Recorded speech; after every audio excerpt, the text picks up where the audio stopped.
네, 오늘 이 시간에 함께 나눌 하나님의 말씀은 에베소서 5장 22절에서부터 33절까지에 기록되어 있는 말씀의 내용입니다. 하지만 실제로 오늘 본문의 말씀은, 그러니까 한글 번역 성경에서는 22절에서부터 시작되는 말씀에서처럼 기록이 되어 있긴 하지만 실제적으로는 21절부터 이어지는 말씀이다라고 보는 것이 좀 더 맞다라고 할 수가 있습니다. 왜냐하면 22절의 말씀이 원문에는 그러니까 완전한 하나의 문장으로 기록이 되어 있지 않기 때문에 그렇습니다. 그래서 22절의 그 원어의 말씀을 보시면 그냥 직역을 하자면, 헬라어 그 내용을 직역을 하자면 자신의 남편에게 주께와 같이라는 딱 요렇게만 기록이 되어 있습니다.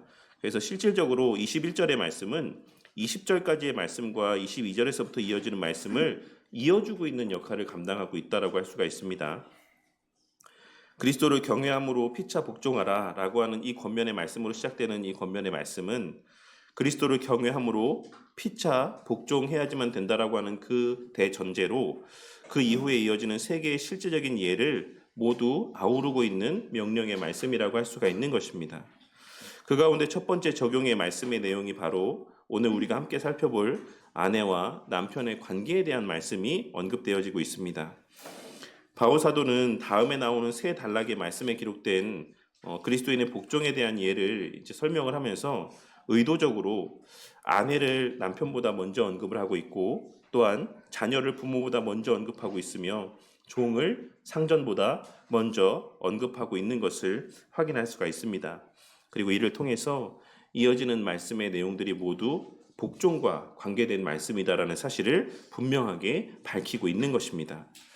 그리고 그 복종의 근거에 대해서 말하며 그리스도를 경외함을 근거로 이야기하고 있다는 사실을 우리는 이 전체 문장의 구조들을 통해서 확인할 수가 있는 것입니다. 그리스도를 경외하는 것처럼 너희들이 그리스도를 경외한다라고 한다면, 너희들이 그리스도를 믿고 그리스도를 사랑한다라고 한다면, 너희들이 그 이후에 열거되어지고 있는 이러이러한 관계들 속에서도 말씀에 기록된 바와 같이 그 관계에 합당한 그 부여된 의무와 책임들을 다 해야지만 된다라고 말씀하고 있는 것입니다. 하지만 기록된 내용에서도 알 수가 있는 것처럼 이와 같은 권면은 실질적으로 복종해야 되는 대상에 대한 말씀으로 시작을 하고 있긴 하지만 그것은 일방적인 복종에 대한 것을 말씀하고 있는 것이 아닌 서로 피차 복종해야지만 되는 관계 가운데 있다는 사실 또한 분명하게 언급하고 있는 것을 우리가 놓쳐서는 안 될 것입니다. 그리고 여기서 또한 우리가 주의해서 보아야 될 것은 그리스도께서 그와 같은 복종의 명령을 내리고 있으신 그 근거가 바로 자신의 복종함 가운데 기초하고 있다는 것입니다. 예수님께서는 자기는 아무런 그러한 행위도 나타나 보이지 아니하시고 그냥 일방적으로 당신의 백성들을 향해서만 너희들 이래야 돼, 저래야 돼 라고 말씀하고 있으신 것이 아니라 예수님 자신이 먼저 그와 같은 복종과 순종의 본을 나타내 보이신 이후에 그러한 것을 근거로 해서 너희들이 그러한 본을 보인 내 안에 거하고 있다는 것이 맞다면 너희들도 너희 위에 세워진 그런 권위와 질서 가운데 복종할 수 있어야지만 된다라고 말씀을 하고 있는 것입니다. 예수님은 물론 성부 하나님의 뜻에 대해서 복종하시기도 했지만 그와 동시에 성삼위 하나님의 그 당신의 피조물과의 맺으신 언약에 있어 그 언약의 당사자로서도 우리의 대표로서 우리를 위하여 하나님의 율법의 말씀 가운데 복종하셨습니다. 스스로 존재하시는 하나님이신 예수님께서 자존하심으로 그 어떠한 구속 가운데도 얽매이지 않으시는 자유로우신 하나님께서 당신의 백성들을 위해 친히 언약의 굴레 가운데 자신을 속박하시고 또한 그 요구를 충족하심으로 당신의 백성들을 속량하신 것입니다. 이를 바울 사도는 이 에베소서의 말씀 가운데서 하나님께서 우리를 사랑하신 것으로 표현을 하고 있는 것을 알 수 있습니다. 그리고 그와 같이 먼저 사랑을 베푸심을 근거로 이제 그 사랑 안에 거하게 하신 자들을 향하여서 너희도 나와 같이 서로 복종하라고 말씀하며 그 모든 복종의 근거는 바로 또한 사랑이 되어야 한다라는 사실을 말씀하고 있다라고 할 수 있는 것입니다. 그 가운데 오늘 우리가 함께 나눌 본문의 말씀은 크게 세 부분으로 구성이 되어 있습니다. 그것은 첫 번째로 22절에서부터 24절까지 이어지는 아내들에게 주는 권면의 말씀이고 25절에서부터 30절까지 이어지는 남편들에게 주는 권면의 말씀, 그리고 마지막으로 이제 결론적 권면의 말씀으로 31절에서부터 33절의 말씀을 증거하고 있는 것을 확인할 수 있는 것입니다. 이러한 본문의 구성의 내용을 통해서도 우리가 알 수 있지만 이 본문의 말씀은 아내들에게 전하는 권면으로 시작을 하고 있긴 하지만 그보다 더 많은 부분을 남편들을 향한 권면에 할애하고 있다는 점에서 그 포커스가 아내보다 남편에게 맞추어져 있다는 사실을 우리는 확인할 수가 있습니다. 일반적으로 이 내용의 말씀들이 그러니까 아내를 향한 권면으로 시작하고 있기 때문에 이것이 아내들을 향한 권면에 더 많은 포커스가 맞춰져 있고 이 말씀의 요지가 아내들에게 있다라고 이해하는 경우들이 종종 있지만 사실 이 분량적인 측면이나 이 구조적인 측면들을 보았을 때 그 상당 부분이 더 많은 부분 남편들을 향한 권면 가운데 할애되어지고 있고 포커스가 맞추어져 있다는 사실을 우리가 간과해서는 안 된다는 것입니다. 우리는 성경의 중심이 그리스도이고 본문 말씀에서 남편을 그리스도에 비유하고 있는 바에서 알 수 있듯이 이 본문의 말씀 가운데서 더 강조되고 포커스를 맞추고 있는 것은 남편의 역할인 것을 확인할 수 있어야지만 된다는 것입니다. 본래 남편과 아내의 관계에 있어 복종이라고 하는 것은 일방적인 여성들의 의무였습니다. 창세기 3장 16절에 보시면 또 여자에게 이르시되 내가 내게 잉태하는 고통을 크게 더하리니 내가 수고하고 자식을 낳을 것이며 너는 남편을 원하고 남편은 너를 다스릴 것이니라 하시고 라고 하는 말씀에서 우리는 여자가 남편을 원하지만 결국 남편이 너를 다스리게 될 것이다 라고 말씀하고 있으신 것을 확인할 수가 있습니다.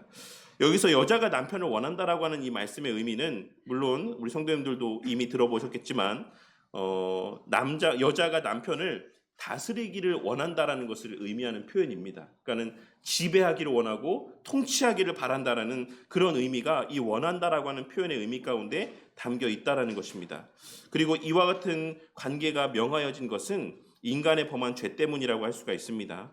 하지만 예수님께서 십자가에 달리심으로 우리의 죄 문제를 해결하여 주심으로 이제는 그리스도 안에서의 그 이전의 관계가 그 온전했던 관계가 회복되어져서 우리에게는 다시 이 마땅한 오늘 말씀 가운데서 에베소서 말씀 가운데서 우리에게 명하시는 그 남편의 다스림과 아내의 복종함의 모습이 회복되어졌다라고 할 수가 있는 것입니다. 그것이 바로 21절 말씀에 그러한 새로운 관계를 허락하신 그리스도를 경외함으로 이제는 서로 피차 복종하라 라고 하는 말씀 가운데 담겨있는 의미다라고 할 수가 있는 것입니다. 더 이상 이 복종이라고 하는 것이 어떤 한쪽에만 일방적으로 요구되어지는 명령이 아니라 본래 하나님께서 정하신 원리와 그 관계의 모습대로 그런 아름다운 피차 간에 서로의 의무를 다하는 모습이 이제 너희들에게 회복되어졌다라고 하는 것을 말씀하고 있다는 것입니다. 먼저 바울은 그리스도를 경외함으로 서로 복종하는 삶의 실제적인 적용의 시작으로 부부 사이의 상호 복종의 문제를 언급하고 있습니다. 그런데 그 시작을 아내들에 대한 권면의 내용으로 본문 말씀이 시작되고 있는 것을 우리는 확인할 수 있습니다. 이 자체를 통해서도 우리는 기본적으로 남편과 아내의 관계에 있어서 위에 언급한 바와 같이 아내가 남편에게 복종해야 될 위치에 있다는 사실을 확인할 수가 있습니다. 그리고 그와 같은 사실은 이후에 이어지는 권면에서도 자식을 부모 앞에 놓고 종을 상전보다 먼저 언급하고 있는 사실을 통해서 확인할 수가 있는 것입니다. 그런데 그러한 복종을 언급하면서 바울은 아내들을 향하여서 남편에게 복종하기를 주께 하듯 하라, 곧 그리스도께 하듯 하라라고 말씀하고 있는 것을 알 수 있습니다.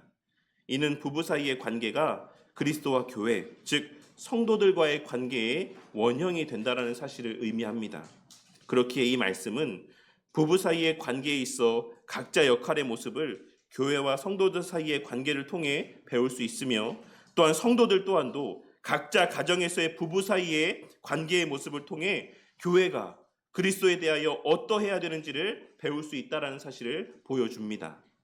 성경적으로 바른 가정을 이룬 구성원들이 교회 안에서 하나님을 바르게 섬길 수가 있는 것이며 성경적으로 바른 교회의 모습을 통하여서 그 구성원들은 가정의 모습이 어떠해야 되는지를 깨닫고 마음에 새길 수가 있다라는 것입니다. 이는 상호 밀접한 관계를 이루고 있는 것이며 가정이 교회의 원형이 되는 근거가 되는 말씀이라고도 할 수가 있습니다. 그리고 이어지는 23절의 말씀은 아내들이 남편에게 복종해야 되는 이유에 대해서 말씀을 하고 있는데, 그것은 남편이 아내의 머리됨이니 그리스도께서 교회의 머리됨과 같음이니 그가 바로 몸의 구주시니라 라고 말씀하며 그 이유를 분명하게 언급하고 있으신 것입니다.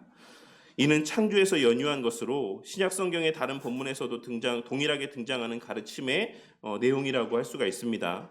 바울 사도는 고린도 교회 성도들에게 고린도전서 11장 3절 말씀에서 각 남자의 머리는 그리스도요 여자의 머리는 남자요 그리스도의 머리는 하나님이시라 라고 말씀하고 있습니다. 그러나 바울 사도는 왜 남자가 여자의 머리인지 그 이유를 또 명쾌하게 제시하고 있질 않습니다. 단지 인전 문맥에 나타나고 있는 여자가 남자에게 낳았으며 여자가 남자를 위하여 지음을 받았다라고 하는 이러한 말씀들을 통해서 그 이유를 간접적으로 드러내고 있을 뿐입니다. 또한 디모데전서에서 바울은 여자가 가르치는 것과 남자를 주관하는 것을 허락하지 않는 이유를 제시하면서 아담이 먼저 지음을 받고 하와가 그 후에 지음을 받았다는 사실을 언급하고 있는 것을 확인할 수 있습니다. 이 두 본문의 1차적인 목적은 남자 혹은 남편의 머리됨을 논증하기 위한 것이 아닙니다. 하지만 우리는 이와 같은 본문의 내용들을 통하여서 남자가 먼저 창조되었고 그 후에 여자가 남자에게서 그리고 남자를 위하여 창조되었다라는 사실이 남자와 여자의 관계에서 남자의 우선성을 보여준다라는 사실을 확인할 수가 있는 것입니다. 이는 성경에서 어떤 성적인 차별이나 어떤 성적인 어떤 그런 차이들을 이야기하고 있는 것이 아니라 먼저 태어난 아들에게 장자의 권리가 주어지는 원리와 같이 먼저 지음받은 남자에게 머리의 권한이 주어졌다라는 것을 의미한다라고 생각합니다. 현재의 본문에서 바울 사도는 이러한 창조의 사실들에 근거하여서 남편의 머리됨을 말씀하고 있는 것입니다. 물론 그 외에도 생물학적인 면에서도 그리고 우리의 구원의 영역과의 유비관계를 통해서도 부가적으로 여러 가지 내용들을 우리가 생각해 볼 수 있겠지만 오늘 이제 여기서의 파생되어지는 여러 내용들까지 함께 다루지는 않겠습니다. 어쨌든 이와 같은 맥락에서 바울 사도는 가정 안에서 남편이 아내의 머리가 된다라는 표현을 통해 남편의 주권을 분명하게 강조하고 있는 것입니다. 하지만 실질적인 삶의 현장에서 때로 남편의 영적인 수준이 아내의 수준을 따라가지 못하는 경우도 적지 않다라는 사실을 우리는 실제적인 우리의 신앙의 삶 속에서 발견하게 될 때가 있습니다. 하지만 그럼에도 불구하고 아내들은 남편의 주권을 인정해야지만 됩니다. 현숙한 여인이라고 한다면, 말씀 안에 거하고 말씀 위에 바르게 서 있는 아내라고 한다면, 설령 자신보다 말씀을 아는 정도가 적고 말씀을 깨닫는 정도가 덜하다라고 할지라도 그를 무시하거나 자신이 남편의 머리가 되려고 하는 하나님이 정하신 성경적 원리에 반하는 행동을 취하지는 않을 것입니다. 왜냐하면 현숙한 여인은 하나님께서 기뻐하시는 여인의 그 모습의 기준을 분명히 깨닫고 잠언 31장 10절의 말씀에 기록된 바와 같이 여호와를 경외함으로 그 자신이 경외하는 그 하나님께서 자신에게 허락하신 그 남편을 존경하고 그 권위를 세워주며 살 것이기 때문입니다. 하나님을 진정으로 알고 하나님을 믿고 그 하나님의 주권과 그 섭리를 인정한다라고 하면 자신에게 짝지어 주신 그 남편의 부족함을 보면서 그것을 불평하고 원망하기보다는 자신에게 먼저 허락하신 그 좀 더 나은 영적인 은혜들을 통하여서 남편의 신앙을 세우기 위해 섬기고 스스로가 먼저 겸손한 모습들을 나타내 보일 수 있을 것이다라는 것입니다. 그리고 이어지는 24절 말씀의 내용을 통해 그 복종의 정도와 범위를 말씀하고 있는데, 그 정도는 성도들이 그리스도께 복종하는 것과 같이 자발적이면서도 온전해야지만 됨을 말씀하고 있습니다. 그리고 그 범위는 오늘 본문에 기록된 말씀에서와 같이 범사에, 즉 모든 면에 있어 순종해야지만 된다라는 사실을 말씀하고 있는 것입니다. 여기까지의 말씀을 통해서 우리가 기억해야 되는 것은 가정 안에서의 아내의 위치, 아내의 역할이 또한 얼마나 중요한지에 대해서 우리는 깨달을 수 있어야지만 될 것이다라고 생각합니다. 물론 하나님께서 원하시는 바, 또 정하시는 원리에 따라 남편이 영적으로 더욱더 깨어있고 또 말씀을 아는 분량에 있어서도 더욱더 온전하면 더할 나위 없이 좋겠지만, 오늘 말씀에서 하나님께서 말씀하고 있는 바울사도를 통해서 우리 가운데 명하시고 있는 가정의 질서라고 하는 것은 그러한 모든 어떤 조건들이 온전하게 허락되어 있는 상황에서만 우리가 이 말씀의 원리대로 살아야지만 된다는 것을 말씀하고 있는 것이 아니라, 그렇지 않을지라도 그 남편의 영적인 수준이 그 기대하는 바와 같지 않을지라도 모든 상황 속에서 하나님의 정하신 질서와 원리를 존중하고 그 질서와 원리에 순복할 수 있어야지만 된다는 사실을 말씀하고 있는 것임을 우리는 깨달을 수 있어야지만 된다는 것입니다. 그리고 이어지는 말씀은 남편들에 대한 권면의 말씀으로 바울 사도는 아내들에게 했던 것과 같은 구조로 남편들을 향하여서 권면함에 있어 그 실제적인 적용의 예를 들어서 설명하고 있습니다. 그것은 바로 그리스도께서 교회를 사랑하시고 그 교회를 위하여 자신을 주심같이 하라는 것입니다. 이 말씀은 남편의 의무가 어떠한 것인지, 그리고 그 의무를 행함의 정도가 어떠해야지만 되는지를 말씀하고 있는 것입니다.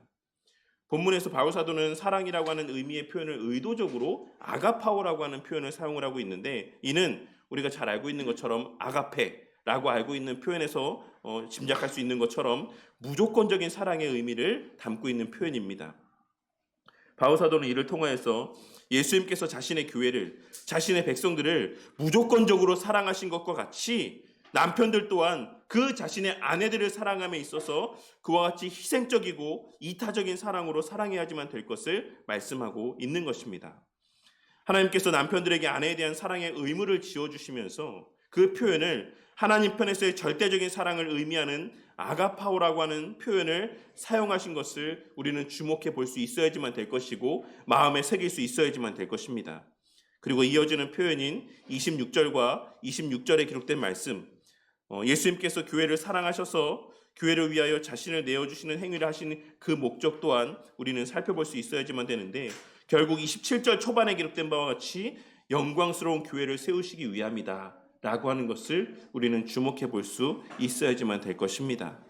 이 말씀이 의미하는 바, 남편은 아내를 향하여 아름다움과 또 아름다워야지만 됨을 구하기만 할 것이 아니라, 예수님께서 우리를 거룩하고 영광스럽게 하시기 위해 먼저 자신의 생명을 내어주시면서까지 우리를 사랑하셨던 것과 같이 아내를 아름다운 아내로 세우는 데 있어서 자신의 사랑의 책임을 다하기 위해 먼저 자신을 희생할 수 있어야지만 된다는 것을 말씀하고 있는 것입니다. 무슨 말입니까?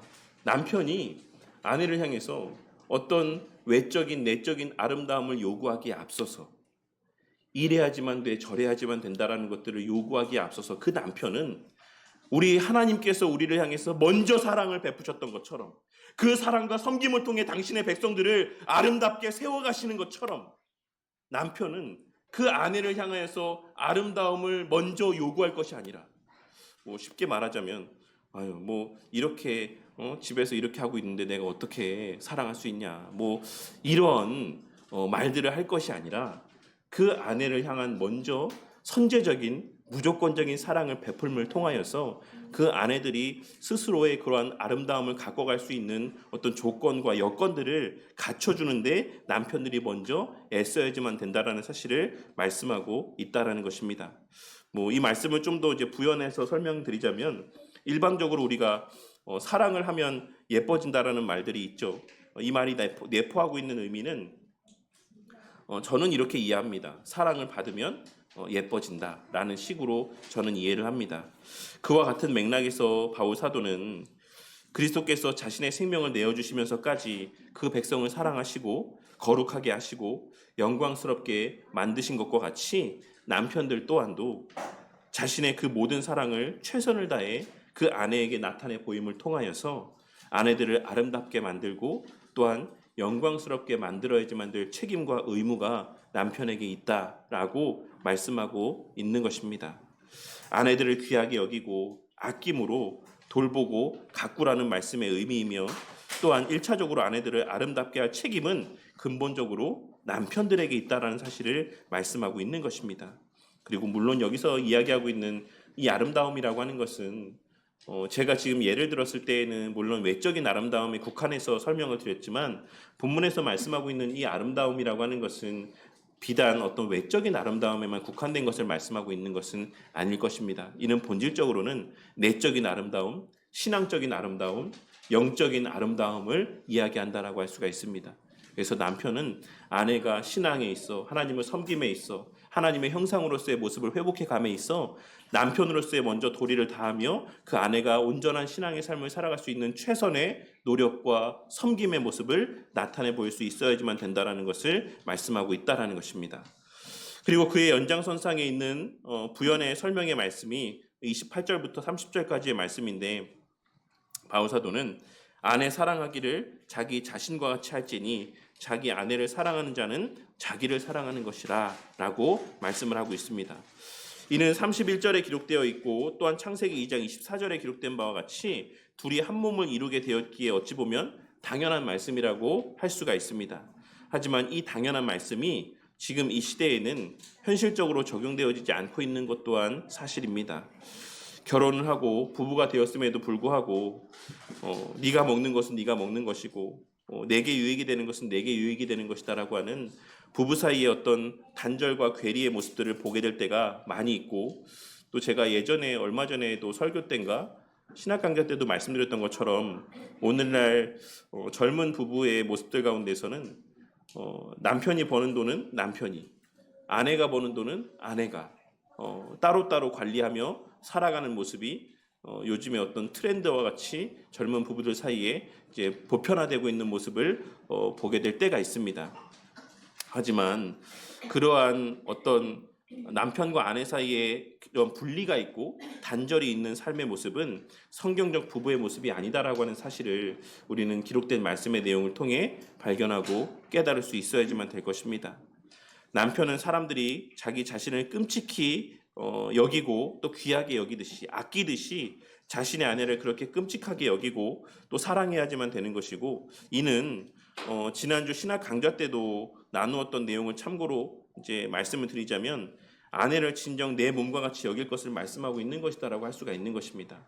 본래의 창조 때의 그 원리와 같이 그 아내를 어떤 객체로서의 존재로 여기는 것이 아니라 나와 같은 동일체로서 여기는 모습들이 있을 때에만 이와 같은 모습을 나타내 보일 수 있다라고 말씀하고 있는 것입니다.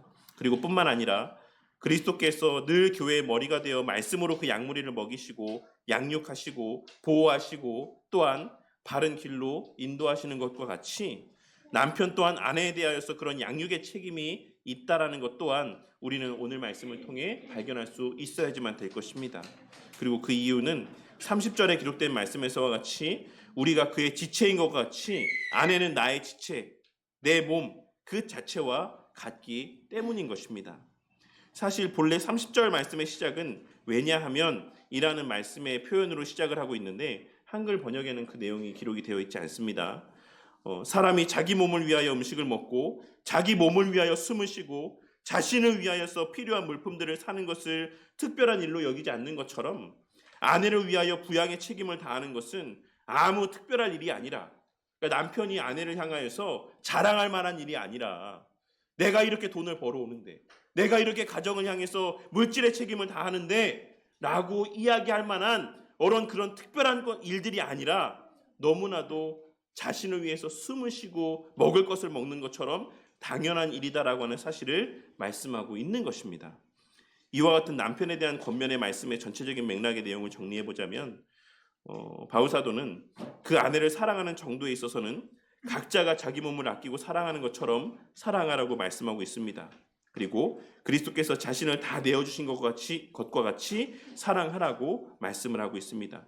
둘째로 아내를 사랑하는 그 순서에 있어서 그리스도께서 우리를 먼저 사랑하셨듯이 아내의 어떠함에 따라서 사랑을 하고 하지 않고가 아닌 무조건적인 우선적 사랑을 나타내 보일 책임과 의무가 남편에게 있다라고 말씀을 하고 있습니다. 그리고 셋째로 그 아내를 사랑하는 사랑의 실천적인 적용에 있어 감정적으로 귀하게 여기고 존중하고 아끼는 것뿐만 아니라 이는 당연한 일이고 실질적으로 먹이고 입히고 양육하고 돌보는 실제적인 책임에 있어서도 남편은 남편됨의 그 의무를 다해야지만 된다라고 말씀하고 있는 것이고, 이를 종합적으로 더 나아가서 말씀드리자면 그 아내가 온전히 신앙생활할 수 있도록, 그 아내가 온전히 하나님의 지체로서의, 그리스도의 지체로서의, 교회의 지체로서의 삶을 살아갈 수 있는 그 모든 삶을 유지하고 영위에 나아갈 수 있도록 남편이 먼저 선제적인 그 모든 남편됨의 도리들을 다 할 수 있어야지만 된다라고 말씀하고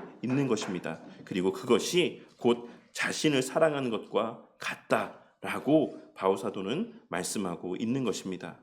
그리고 이러한 권면의 말씀들을 마무리함에 있어서 이 권면의 말씀이 32절에 기록된 말씀에서와 같이 궁극적으로는 그리스도와 교회에 대한 말씀이다라고 말씀을 하고 있습니다.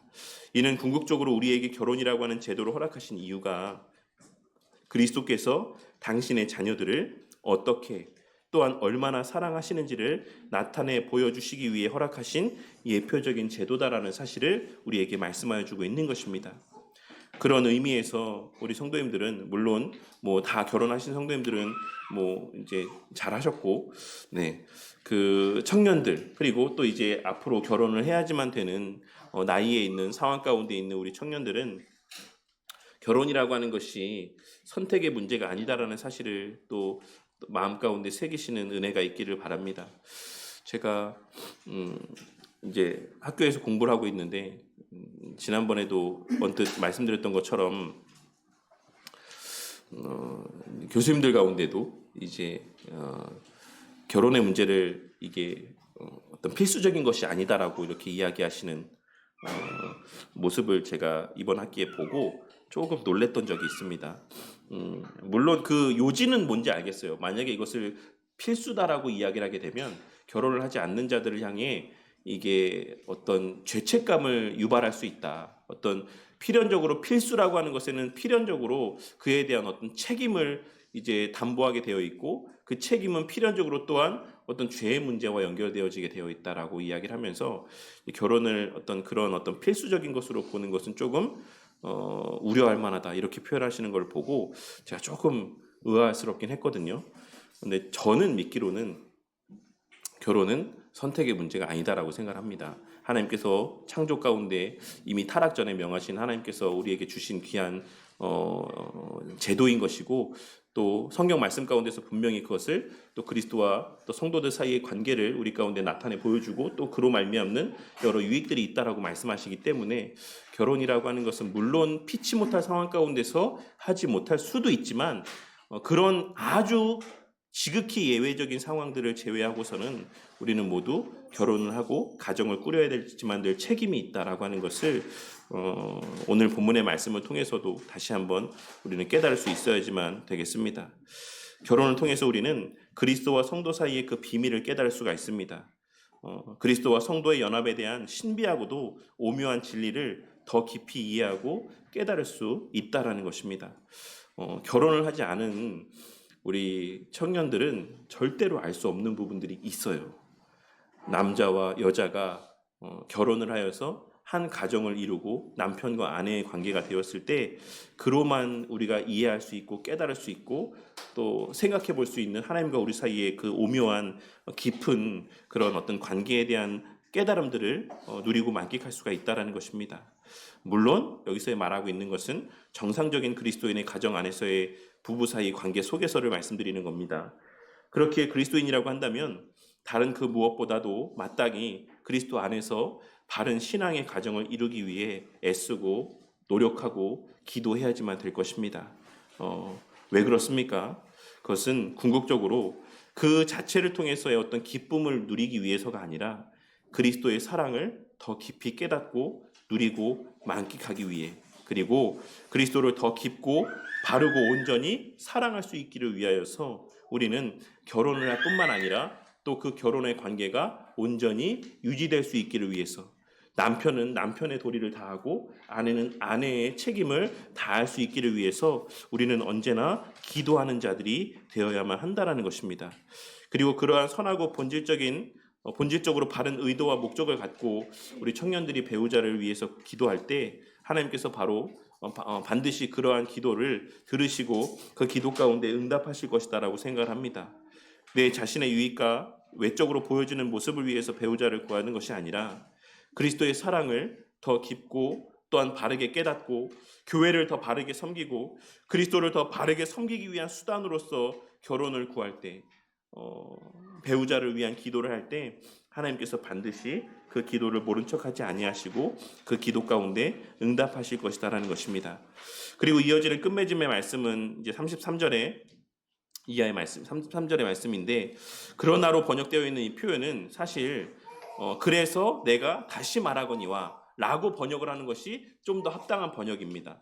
그러니까 33절의 말씀 가운데 우리 한글 성경에는 그러나 라고 이 의미가 마치 좀 앞의 내용과 반대되는 것 같은 뉘앙스로 이렇게 번역이 되어 있는데 사실 이 원래 원문의 표현은 좀 이런 반접의 어떤 의미라기보다는 어떤 반복의 의미다라고 해석을 하는 게 좀 더 이 문맥상의 흐름과 좀 합당하다라고 할 수가 있습니다. 그래서 그렇게 보자면 그래서 내가 다시 말하거니와 너희도 각각 자기의 아내 사랑하기를 자신같이 하고 아내도 자기 남편을 존경하라 라고 말씀하며 앞서 말씀했던 교훈들을 반복해서 이제 확증하고 있는 말씀으로 우리는 33절의 말씀을 이해할 수 있어야지만 될 것입니다.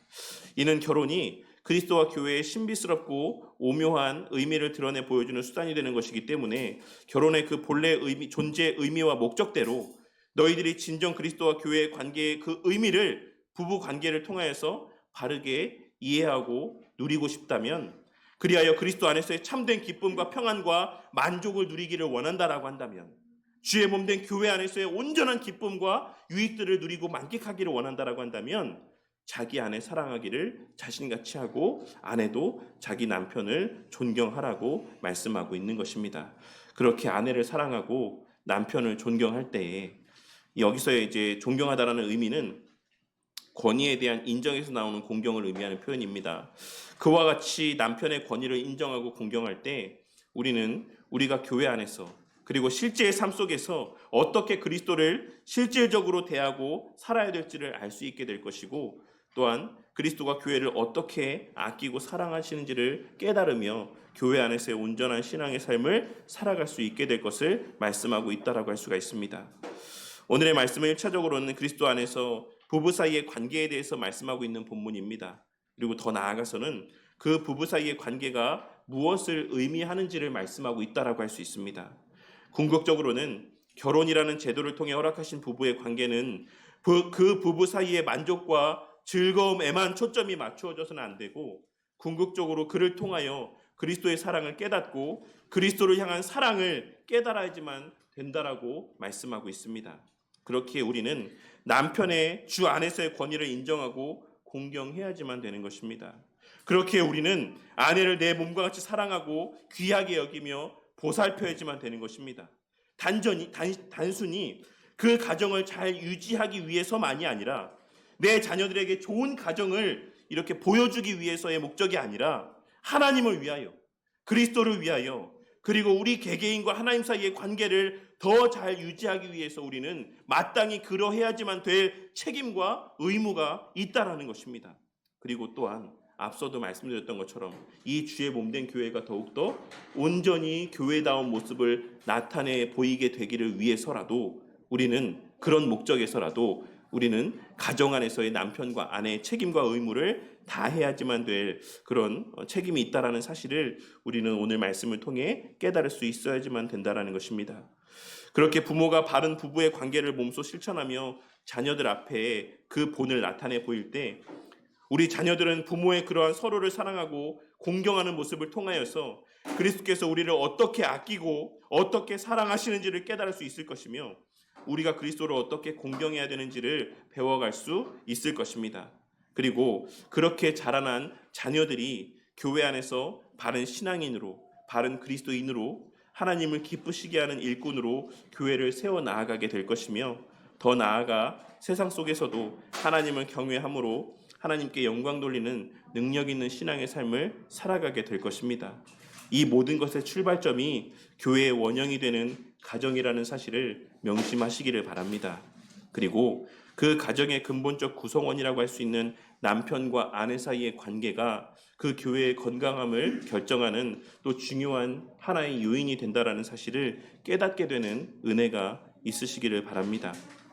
제가 앞서도 말씀드렸지만 과거 우리나라의 교회의 모습들 가운데 오후에 신학 강좌 때 나눌 내용이긴 하지만 예수님의 말씀에 따라서 남편과 아내보다 그 부모보다 자식보다 그리스도를 우선하고 교회를 우선해야지만 된다라고 하시는 이 말씀을 오해하고 곡해한 나머지 가정을 뒷전으로 하고 주구장창 교회 안에서만 충성하는 것, 그것이 바른 신앙인의 모습이다라고 하는 인식을 갖고 있는 우리 어른 세대들이 많이 있었습니다. 그래서 남편이 밥을 챙겨 먹든 말든 교회 일이 있으면 이제 교회 가서 교회 일을 하느라 그것에 더 매진하고 또 근데 보통 이 말씀이 아내들에게만 적용이 되는 것 같아요. 보통 남편분들이 아내분보다 신앙이 더 좋은 경우가 그렇게 흔하지 않아서, 그래서 어쨌든 아내분들 가운데 우리 할머니 세대들 가운데 그런 모습을 나타내 보였던 권사님들이 많이 있는 것을 우리가 잘 알고 있습니다. 그런데 결국 그러한 모습의 결과 그렇게 자식도 뒷전으로 하고 남편도 뒷전으로 하며 교회 안에서의 충성의 모습을 나타내 보인 결과에 오늘날 교회의 모습이 어떠한지에 대해서는 우리가 한 번쯤은 좀 진중하게 생각해 볼 필요가 있을 것이다라고 생각합니다. 그리고 오늘의 하나님께서 우리에게 들려주시는 이 에베소서의 말씀을 통해서 그것과 비교하여서 과연 우리의 그와 같은 모습이 하나님께서 진정 바라시는 교회의 모습이고 가정의 모습일지에 대하여서도 생각해보는 또 시간들을 갖게 되기를 바랍니다. 하나님께서 원하시는 교회의 모습은 건강한 하나님께서 원하시는 바대로의 가정들이 모여서 교회를 세워가는 모습의 교회다라고 생각을 합니다. 남편이 아내를 진심으로 사랑하고 또 아내는 남편을 공경하며 그 가정 안에서 하나님께서 정하신 창조의 원리대로의 모습대로 가정이 세워져 가며 그런 가정들이 함께 모여 더 큰 하나님의 가족 공동체로서의 가족의 모습을 갖춰가는 것, 그것이 하나님께서 바라시는 교회의 모습이자 우리가 추구해야 될 교회의 모습이다라고 생각합니다. 제가 이번 한 달 동안 교회와 관련된 말씀들을 나누겠다라고 말씀을 드렸는데 오늘의 말씀은 표면적으로는 남편과 아내 사이의 부부 사이에 관계된 말씀이긴 하지만 이는 본질적으로 건강한 교회의 모습과 관계된 말씀이다라는 사실을 깨닫게 되는 은혜가 있으시기를 바랍니다. 그리스도가 당신의 백성들을 어떻게 사랑하셨고 당신의 백성들은 어떻게 살아가야지만 되는지에 대한 말씀의 의미들이 오늘의 말씀 가운데 담겨져 있다라고 할 수가 있는 것이고, 그 가운데 여러 예를 통해서 말씀하시는 그 첫 번째 예로 드시고 있는 것이 바로 부부 사이의 관계라는 사실을 우리가 좀 주목해서 볼 필요가 있다라는 것입니다. 이 사실을 기억하시고 이제 지금까지도 우리 성도님들의 가정들이 다 너무나도 서로를 사랑하고 귀하게 여기며 존중하는 모습 가운데 있지만 더욱더 새해에 서로를 사랑하고 또 귀하게 여기고 존중하는 모습들이 우리 교회 공동체의 모든 가정들마다 또 나타내 보여지는 은혜가 있게 되어지고, 또 우리 새롭게 가정을 꾸리게 되는 우리 또 가정 또한도 그러한 믿음의 선배들의 가정의 모습, 부부 사이의 모습들을 바라보며 그러한 가정을 꾸려가는 우리 또 가정이 되므로 교회 안에서 정말로 하나님 기뻐하시는 그런 건전한 남편과 아내의 모습들과 그로 말미암아 또 견고히 세워져가는 또 우리 교회의 모습이 또 모두 앞에 발현되어지는 2025년의 새해가 되기를 주님의 이름으로 간절히 축원합니다.